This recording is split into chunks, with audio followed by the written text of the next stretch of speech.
All right, so this is now recording. So please just know that anything you say will live in infamy.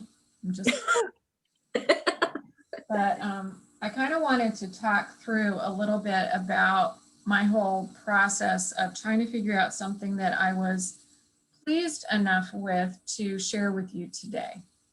And I'm sure you guys do this too, when you either see something that somebody has made and you love it and you want to put a little spin on it to make it yours, or you have a brainstorm at 2 or 3 in the morning that wakes you up and you try to figure out how to make it work, that maybe the first time, the second time, even the third time, it doesn't work exactly how you want it to. And then you sort of put it on the back burner and it finally clicks.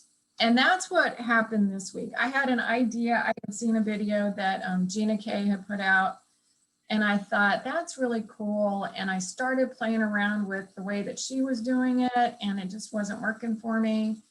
And nothing against the technique. It's absolutely gorgeous, but I couldn't find any products that I really wanted to use to do that. So then I started messing around. And Anita, I know you're on the phone, so I'm going to do my best to describe what I'm showing everyone as I walk through this. Because what we're going to do is we're going to play with heat embossing, and we're going to step it up. And I really hope that this will inspire you to think of different ways to do this, because just like anything, there are infinite ways that you can actually make this work. So this was my first attempt. And what I did here was I did some I like that. a greeting with Versamark. And Anita, this is that is wishing you the happiest of birthdays. It's from the, hold on, the happiest of birthdays stamp set, which is just awesome. Some really cool sentiments. So I stamped that on a piece of white cardstock with Versamark. I put clear embossing powder, and I, heated it up. And then I got out some of the really, really beautiful stamps from the Pretty Perennials. And I was so inspired by the Creative 8 retreat that I actually divorced the Stamparatus. I picked up my acrylic blocks, and I just had a great time. Well, you all know that when you stamp over something that you've heat embossed, where you've heat embossed, the stamp ink is not going to go through. Okay, fine. So I went to all the trouble of putting this together with a bunch of different flowers and leaves, and then I did some ink blending, and I thought that was a total waste of time, because what I could have done easier to get the same effect is I could have stamped everything, cardstock. I could have done my ink blending. Could have used white embossing powder and not gone through the whole process. So I said, if I show you guys this, you're going to think I have my head screwed on backwards, and you're going to say, why in the world would you have gone all the way around the block to do this when it would have been so much easier with white embossing powder? That was a, nope, we're not doing that. Then I thought, okay, I'll be a little brilliant and I'll try something else. Well, what I'm holding up now is another piece that started as white cardstock. I did the embossing with one of this is the Vine stamp from the Vine Design, clear embossing, same thing. And I thought, no, we're back to the same place.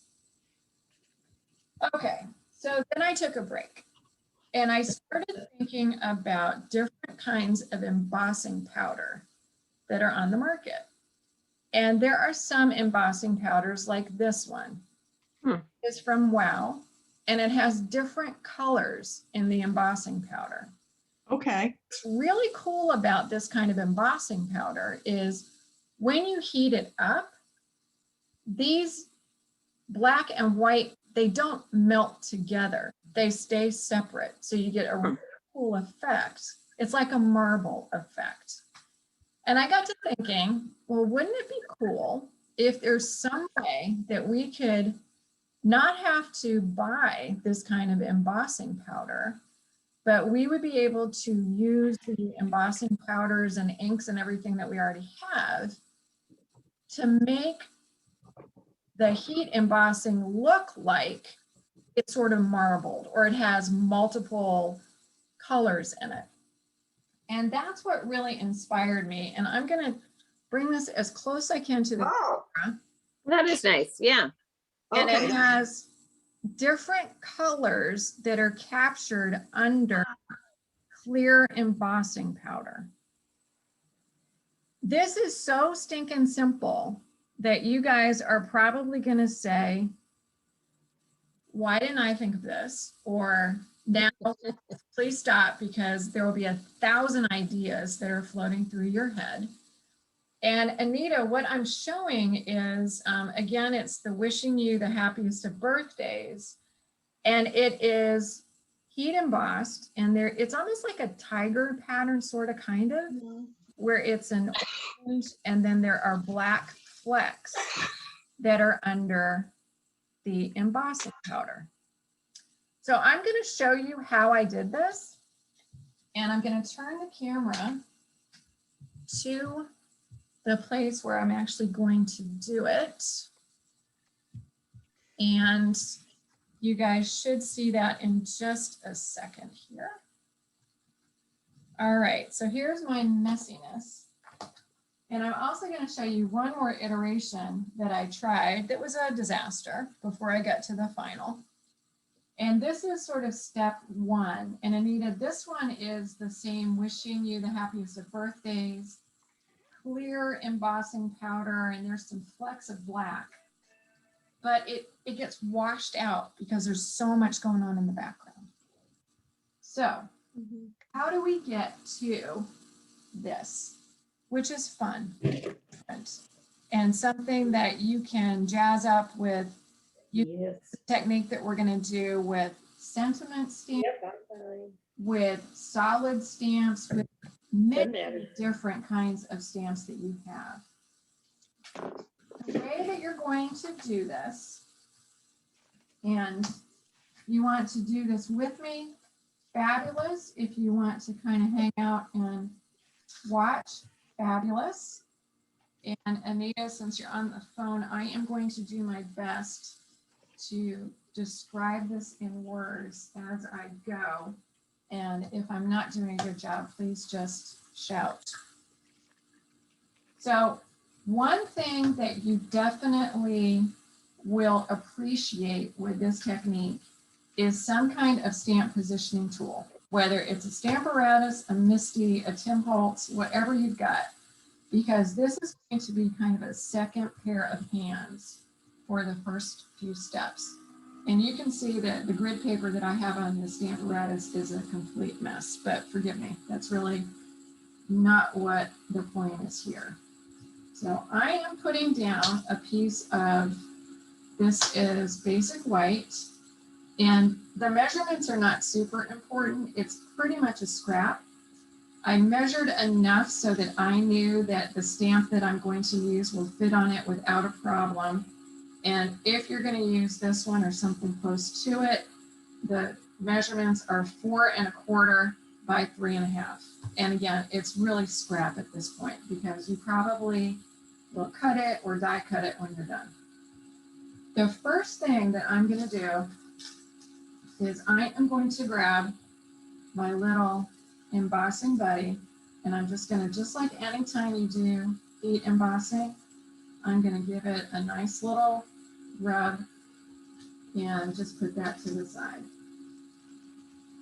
Now, normally when you heat emboss, the next step would be to take some Versamark and stamp up your stamp. Go ahead and stamp that with Versamark onto your paper, put the embossing powder on, heat it up, and you're good to go. Well, what we want to do before we put the embossing powder on, we want to capture some ink underneath that embossing powder. So the first thing that I'm going to do is I am going to figure out what major ink color I want my sentiment to be.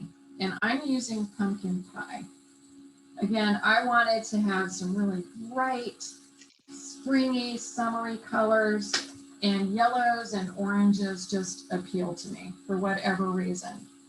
So I've got my pumpkin pie ink out, and I am going to ink up that sentiment stamp on my Stamparatus, just like normal, just like I would be stamping this sentiment for any kind of project. And I'm going to go ahead and stamp that on my paper. And just like any project,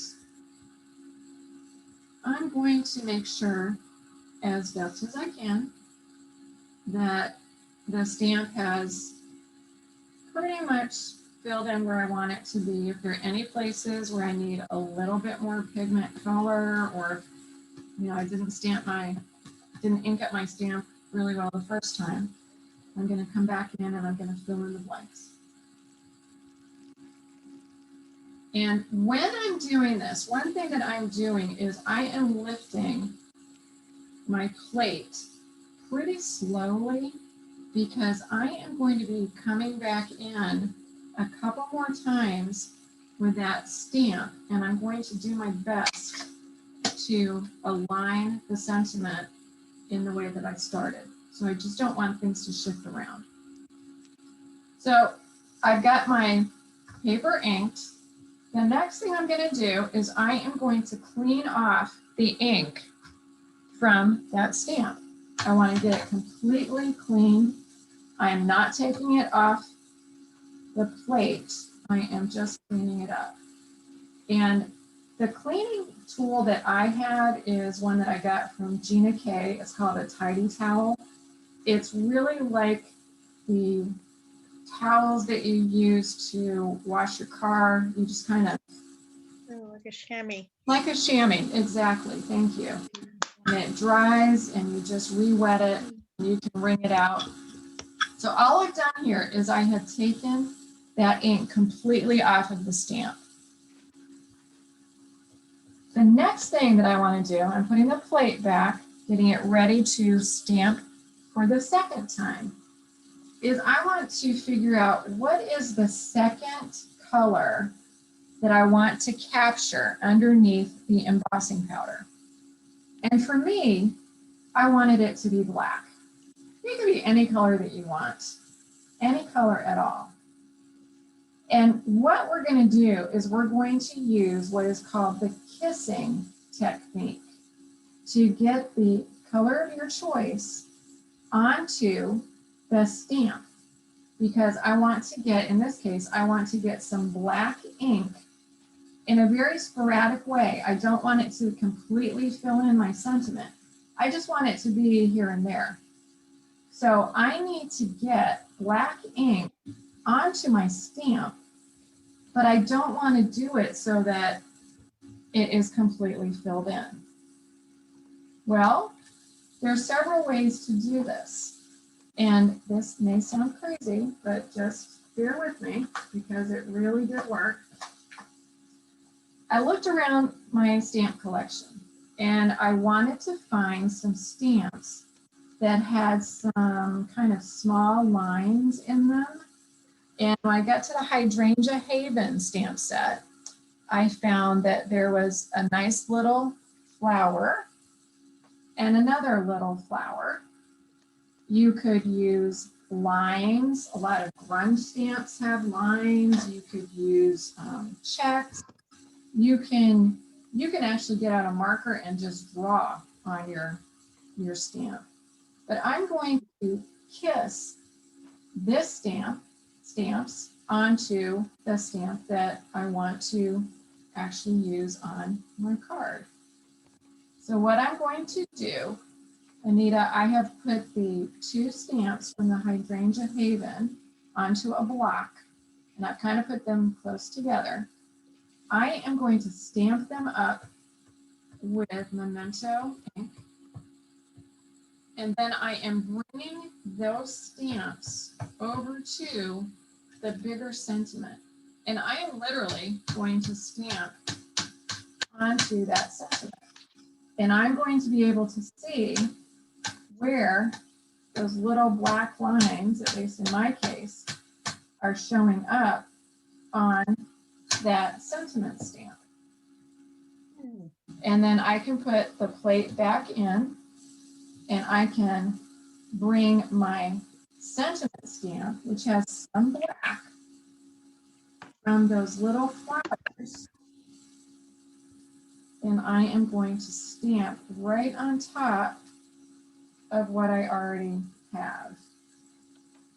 And now I have some black in that orange, and that's how I'm going to start getting my pattern. Now, I'm going completely off the reservation here because this is where I'm going to experiment even more than what I'm showing you, because I'm going to add another color. I know, I would be excited as well. I am going to add in dark green, I think. So the most important thing when you're doing this and you're layering in colors is make sure that you clean your stamp every time you do this. And cleaning the sentiment stamp, I'm just wiping that off. I'm now going back and I am cleaning off those little flower stamps because I'm going to use them one more time when I drop in one more color. And we're going to see what this does. And this time I'm going to use kind of a bright green. I really want it to show up. We'll see what happens. I haven't tried this yet. It may work, it may not. And this is Call Me Clover. And this is an old color. And I'm bringing those two flower stamps back. I am stamping them up with the green. And now I am randomly stamping the green onto the sentiment stamp that I want to use. And I'm going to bring that sentiment stamp back over and see if we get some green in here as well. We'll see. Let's see what happens. There's a little green in there. Okay, so when you get your sentiment, your background stamp, or your whatever kind of stamp you're using that you want to emboss, the last thing that you need to do is clean off the stamp that you are using, your primary stamp. And in this case, it is the sentiment that I'm using. And I'm just getting that nice and clean. And then I'm also, while I'm here, I'm just going to clean off my little flower stamp so that green doesn't get dried. And now I'm ready to do what you normally would do with the Versamark and the embossing. So I've got everything how I want it on here. It looks kind of cool. I am now going to use Versamark. I've got the plate back in the Stamparatus. The stamp is in the same position that it started. I am going to put Versamark on the stamp. And I'm going to bring that Versamark over and stamp. And again, I'm going exactly on top of where I've already put the pumpkin pie, where I put the memento black, and where I put the Call Me Clover. And just because I want to make sure I have enough Versamark, I'm going to do it one more time. I really want to make sure that that embossing powder is going to stay where I want it to go. And I'm just going to bring that over.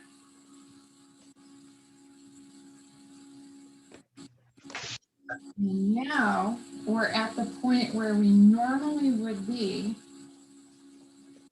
with embossing.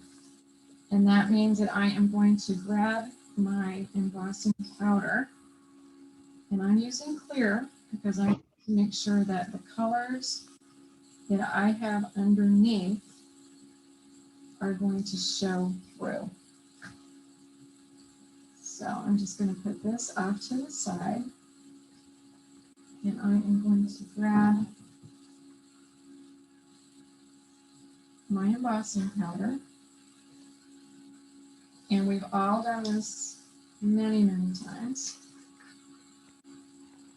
I'm still amazed at how long a little jar of embossing powder will last. And I'm being pretty liberal.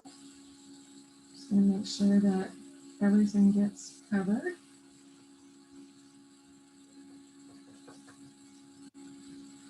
Turn it over, give it a little thump. And then make sure there aren't any strays that are hanging out.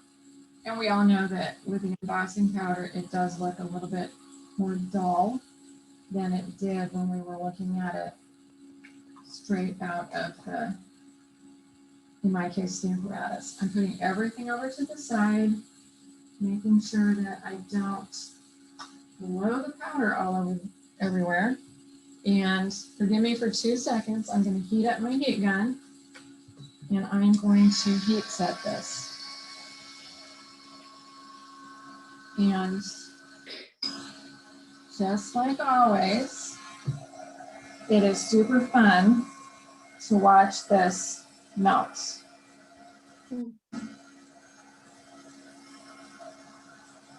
And I'm trying my best to go over every area only one time, just so I don't overheat any area more than another.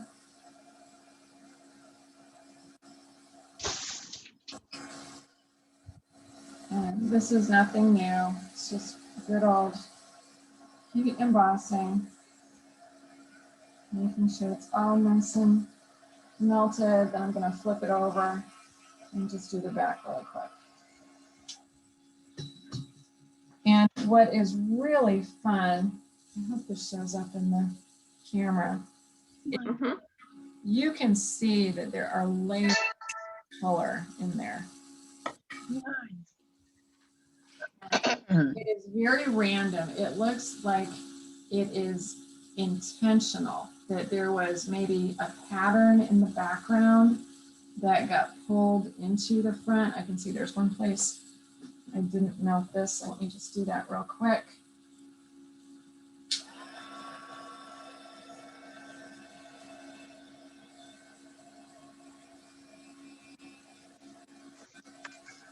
Okay, there we go. But this has infinite possibilities. You can use any colors in here. You can add different patterns. I'm going to experiment with one in just a second that I haven't even tried yet. And as I'm looking at this, it almost looks like marble or an amber jewel with just different depths of color. It's really kind of fun. And then you have many, many ways to finish this.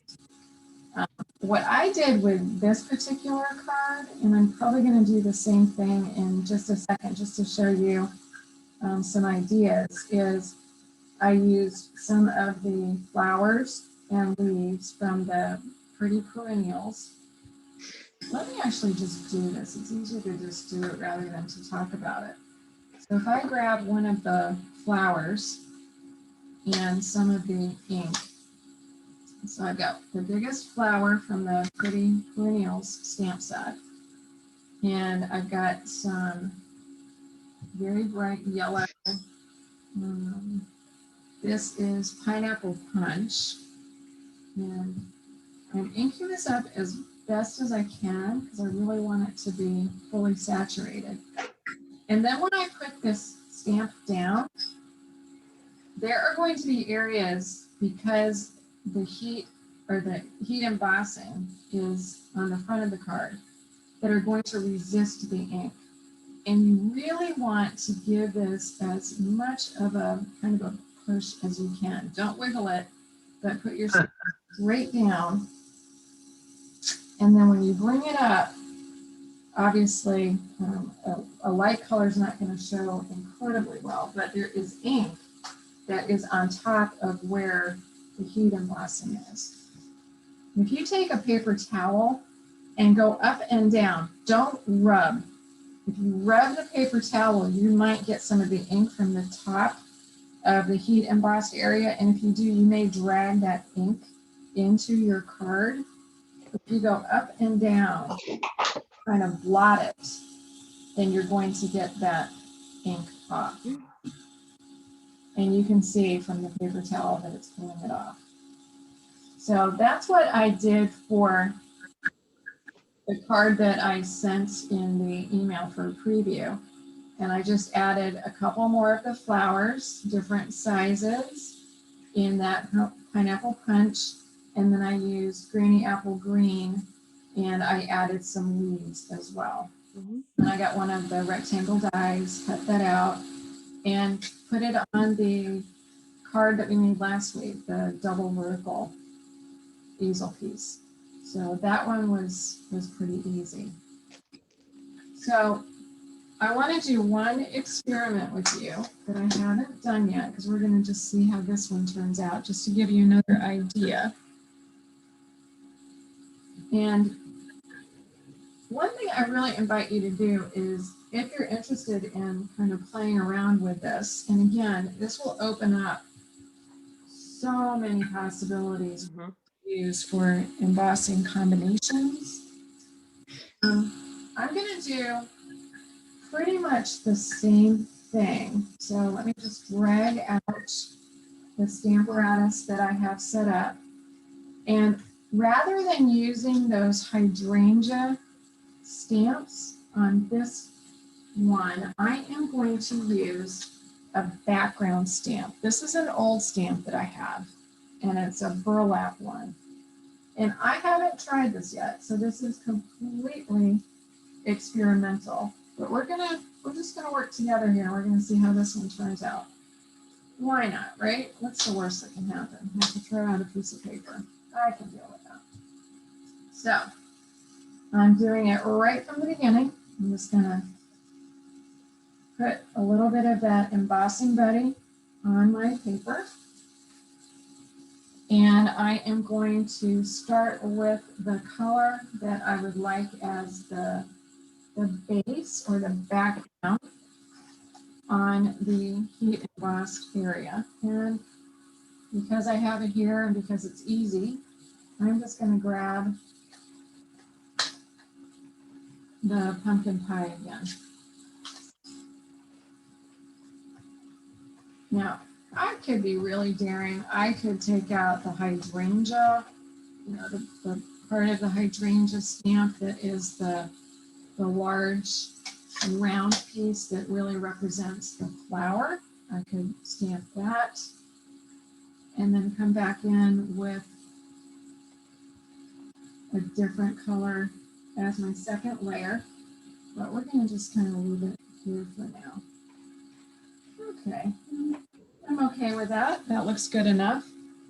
So again, I'm going to go ahead and just clean off that stamp. And then rather than using the hydrangea flowers stamps, this time I am going to use a background stamp. And I am going to kiss that background stamp onto my sentiment stamp. And I think what I'm going to do for this is I'm just going to get the Stamparatus platform out of the way for the moment. And I'm going to bring in my background stamp. And I'm actually just going to lay that down on the table so that the stamp side is up.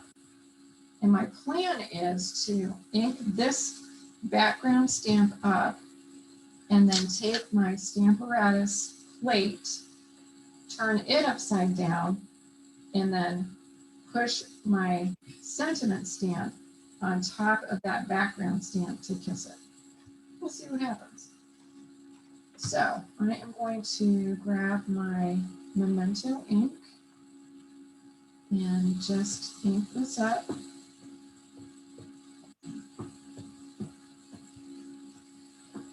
Try to get it so at least the area where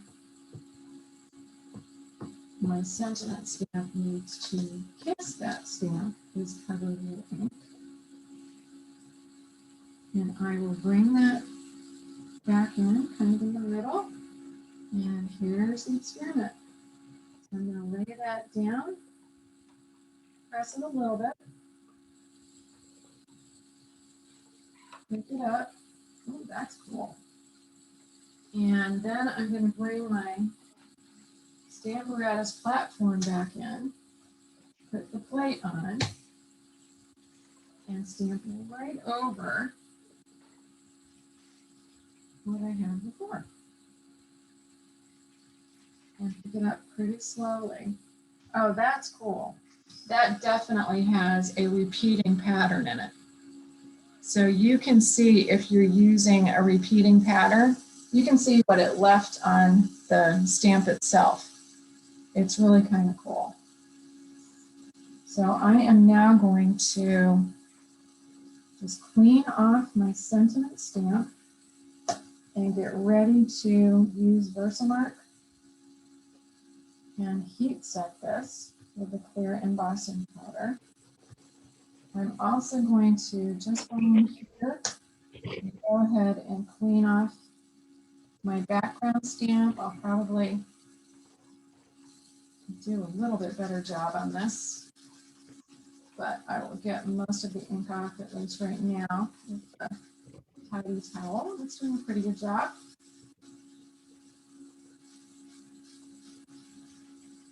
And now I'm going to go back to sort of normal heat embossing. Putting Versamark onto my sentiment stamp, which has been cleaned off. And I'm going to stamp Versamark on top of the sentiment. Lift that up kind of slowly. I'll do it one more time.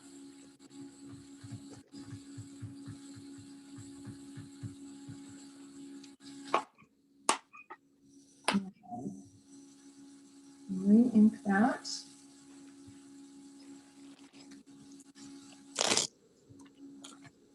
And then I'm going to go ahead and just really quickly get the Versamark off of that stamp so I can put this all off to the side.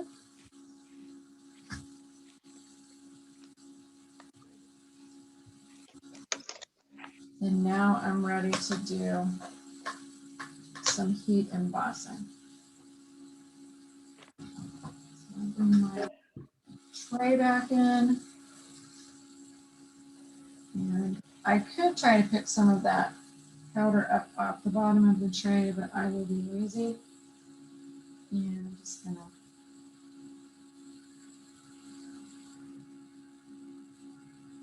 put my powder on.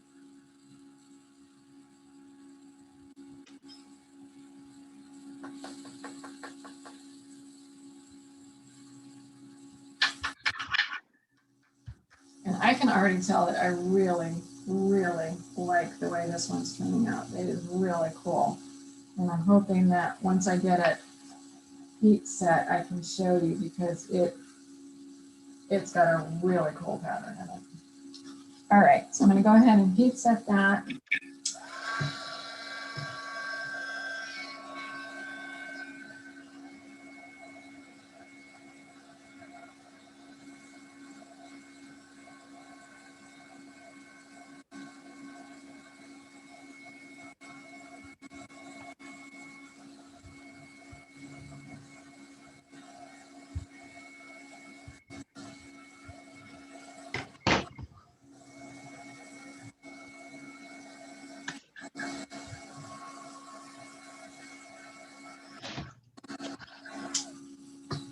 I think I got it. And then if I hold this up, I think you can see that it looks like there is a pattern going through the letters. It's just really fun and really cool. Now, rather than do any kind of stamping behind this one, I think what I'll do on this one is more of an ombre kind of finish. And it will be much like we've done in the past with Emboss Resist, where I can take different colors of ink. I can take some blending brushes and just work the colors into my design. And obviously anywhere that I have that heat embossed area, the ink is not going to go to the paper. It will resist the ink. And in this case, I may start with some yellow up at the top and kind of work my way down to maybe a little bit of an orange or something at the bottom. But this is a really, really easy and fun way to add multiple colors to your heat embossing. And it will look like a couple of things. The first one that I did looks really more random. It does not have a distinct pattern. It definitely is a random kind of background. This one is much more of a pattern and it looks intentional. So it really can depend on whether you use a stamp that has a repeating pattern as the one that you kiss, the stamp that you are using for your main area, or if the stamp that you use to kiss your main stamp is a little bit random and you will get different results. Obviously, you can use any colors that you want. You can add multiple colors like I did on this one with blacks and greens, whereas on this one I just added black. You can stamp over the places where you've done the, oh, that's nice, the heat embossing. You can do any kind of ink blending that you may like, or frankly, you can leave it on its own because the embossing really does stand on its own. It has an awful lot of texture and personality. So those are just a couple of different ways, different techniques, but hopefully it gives you an idea of how you can sort of improvise and do some fun things with your embossing colors. And I'm going to go ahead and turn off the recording.